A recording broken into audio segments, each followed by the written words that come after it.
예, 지난 시간에 우리가 그 실미도 사건의 그 영화, 그 부분에 대해서 조금 언급을 했는데, 그 실미도 영화가 좀 이렇게 부정적으로 좀 묘사된 부분도 많고 한데, 거기에 대해서 한번 또 이렇게 한번 봐주시죠. 네, 잘하겠습니다. 그게 이제 그 실미도 계획을 수립하고 이럴 때, 예, 그때는 이제 박정희 대통령이 단호한 의지를 보이고, 예, 이래가지고 이 중앙정보부에서도 예, 대통령을 뒷받침하기 위해서 예, 그런 비밀 공작 계획을 세웠는데, 예, 이 그 공작 여건이 좀 바뀌었습니다. 그 당시에, 그러니까 이제 푸에블로 사건이 있고, 월남전 낙하되고 이러니까, 예, 미국의 정책도 우왕좌왕하는 게 있었고, 예, 그 이제 우리나라도 그걸 이제 그 공작 계획을 수립했는데, 지난 시간에 말씀드렸다시피 요원 훈련을 시키더라도 예, 이 훈련들을 평양까지 실어나를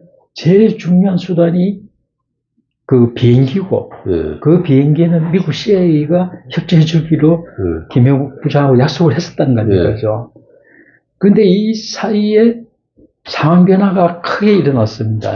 그 상황 변화 중에 제일 큰 게 3월 31일 날, 그러니까 이제 중앙정보부에서 북파시킬 요원들을 뽑으러 다니고, 이래가지고 4월 1일 날 이제 창설식을 했으니까, 그거 지금 다 준비가 됐는데, 3월 31일 날, 68년 3월 31일 날, 미국의 그 존슨 대통령이에요. 그 당시에 이제 그 대통령 선거를 하기 위한 당내 그 경선이 있었는데, 그게 이제 당연히 재선 도전할 거다. 이 존슨 대통령은 케네디 대통령 후임이죠. 케네디 대통령이 갑자기 암살을 당하니까, 그 부통령을 하다가 케네디 대통령 그 직을 물려받고, 그래서 이제 대통령 선거돼가지고 하고, 다시 선거에 나설 수 있었는데, 존슨 대통령이 갑자기, 나 대통령 선거 안 나가겠다. 이렇게 된 겁니다. 그러니까 오늘날도 미국의 그 대통령이 전 세계적으로 영향을 미치듯이, 그 당시도 미국의 대통령은 자유진영을 관리하는 이제 경찰 국가의 최고 통치권자인데, 이분이 갑자기 월남 전쟁을 주도해오던 미국 대통령이 대통령 선거에 안 나가겠다 선언하고, 그리고 그거다 더해서 이게 이제 월남전에 대한 반전 여론이 하도 떠오르니까 이 평화 협상을 통해서 이걸 종결짓기 위해서 존슨 대통령은 나 대통령 선거 안 나가고, 그리고 월맹, 그러니까 베트남 북부 지역에 대한 폭격을 중지하겠다.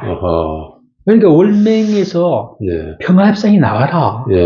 그래서 평화 협상으로 이제 끌어내기 위해서 그 선언을 한 거예요. 그래서 이제 월남 전쟁을 단축시키겠다. 이걸 분명히 한 거죠.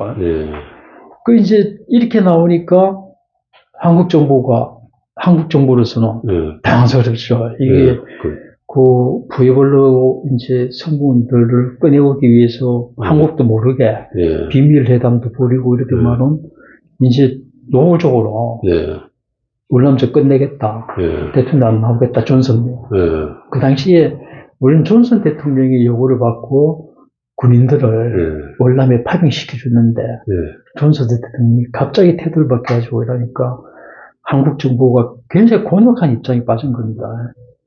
이게 웅징만이 이런 일을 재발하지 않는 거라고 박정희 대통령이 미국 언론까지 공개적으로 밝혔는데 이게 갑자기 지금 하면 또 하니까 짚어볼 문제가 그 당시에 이제 우리가 그 1.1 사태가 68년 1월 21일이잖아요. 근데 지금 68년 3월 31일이면 두 달 하고도 한 열흘 지난 거죠. 그 시점에 벌써 이렇게 그 강공책을 준비를 하고 하는 그런 부분에 대해서는 우리가 그 보면 굉장히 속도감 있게 이게 그 사후 대응 응징 조치를 준비해 나갔다는 부분은 우리가 또 캐치할 수 있을 것 같습니다. 그죠? 기민하게 되었죠. 기민하게 대응한 부분이. 이거 이제 중앙정보부는 비밀 공작이 이제 자기들 의무를 이래 했는데, 또 한편으로, 향토 예비군 창설도 1968년 4월 1일 날 창설이 됐어요. 그러니까 이게 한 두 달 사이에 향군까지 조직을 한 겁니다. 요즘 같으면 참, 이렇게 행정력이 예. 팍팍 돌아가야지 나라가 융성을 하는 겁니다. 예. 지금 뭐 어떻게든 돌아가지도 않고, 지금 우리 해외 교류가 말하니까 유럽이나 미국 가보면 그 행정은 우리보다 더 하죠.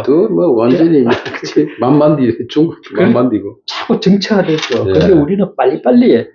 해야지 나라가 사는 겁니다. 워낙 그 당시 긴장성이 정말 많으니까. 속도감 있게 진행이 됐네요.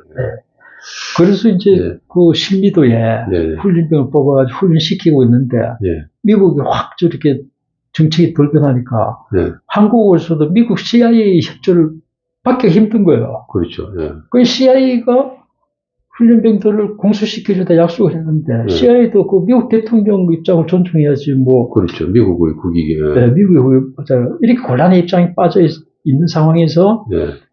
그 당시의 상황을 이제 다시 김형욱 중앙정보부장 회고록에 예. 나와 있는 내용을 좀 소개를 드리면, 예. 그 김형욱 부장은 자기는 이제 그렇게 이야기 써놨더라고요. 예. 그 훈련이 6개월 예. 끝나면 이제 한 여름도 되고 이래서 예. 북으로 보내더라도 예. 이제 작전이 되겠다. 예. 이래가지고 청와대를 찾아가가지고 예. 박정희 대통령한테 보고를 하니까 예. 어제 박 대통령 시큰둥하더라는 거예요. 시큰둥해. 예. 그 이거 뭐 준비할 때는 언제고 그렇죠. 왜 이러나 이래가지고 그 이상하다 하면서 돌아왔는데 예. 그 당시에 공군 첩보부대의 훈련 담당자가 예. 조천성이라는 분인데 어허. 이분이 청와대에서 오락해서 갔더만 예. 예. 각하께서 예. 대통령께서 별도 명령이 있을 때까지 예. 계획을 보류해라, 어허. 연기시키라, 예. 이리 지시를 했다는 거예요. 그러니까 김용욱 부장이 이제 그걸 듣고 좀 자기 딴에는 화가 나서 예. 대통령한테 전화해가지고 예. 각하 연기 이유가 뭡니까?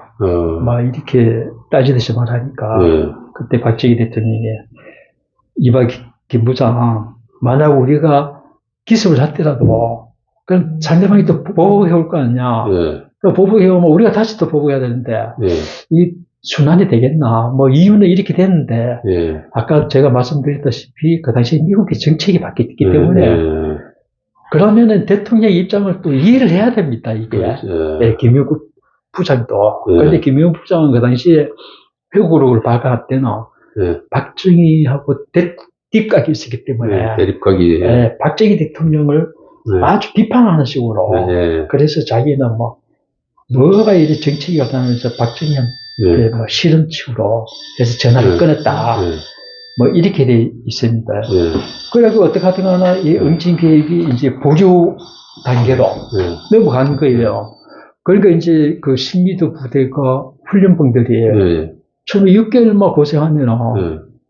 보상해 주겠다. 그렇죠. 예. 뭐 잘해 주겠다 이래서 와 훈련 받았는데 그래. 예. 이거 뭐 훈련 안 끝나고 예. 계속 돼갖고 3년 4개월을 계속 받는 겁니다. 3년 4개월. 예. 네.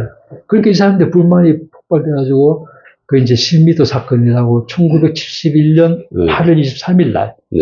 그 신미도에서 무장을 하고 탈출을 해서 서울 영등포 예. 유한양해까지 이제 진출을 한 거예요. 예. 그래서 그 당시 이제 군경에 제압이 됐는데 예.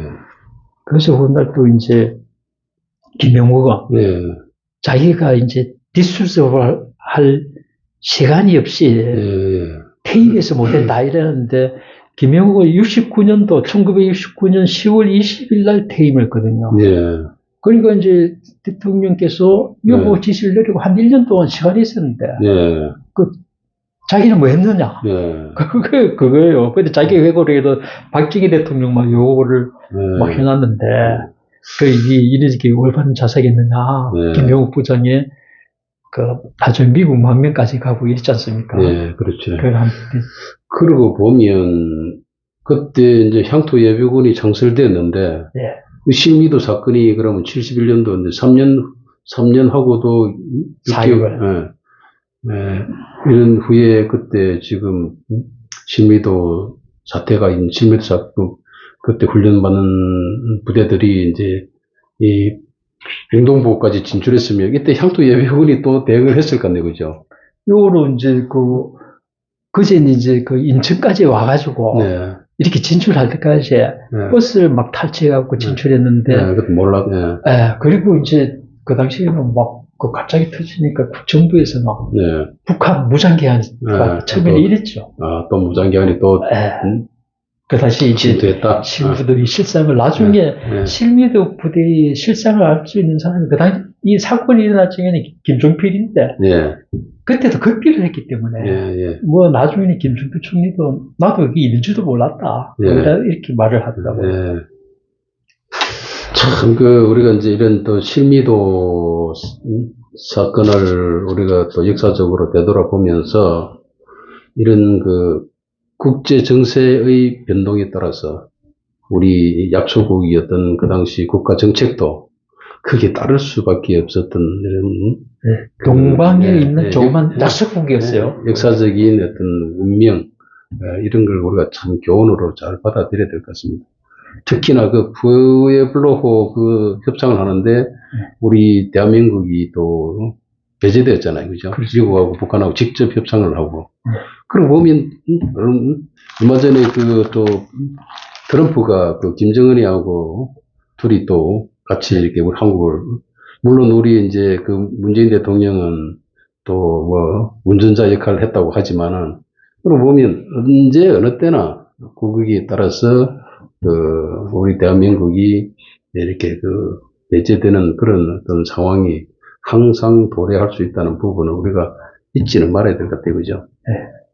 그래서 우리가 지난 정보 활동의 역사를 통해서 이런 어떤 국가 안보적인 부분에 또 세밀한 디테일한 부분을 우리가 잘 이렇게 교훈으로 삼아서 우리 지금 위기의 사태를 잘 이렇게 극복해 나가고 후대들에게 진짜 단단하고 튼튼한 그 나라를 이렇게 물려줘야 될 것 같은 그런 생각이 듭니다.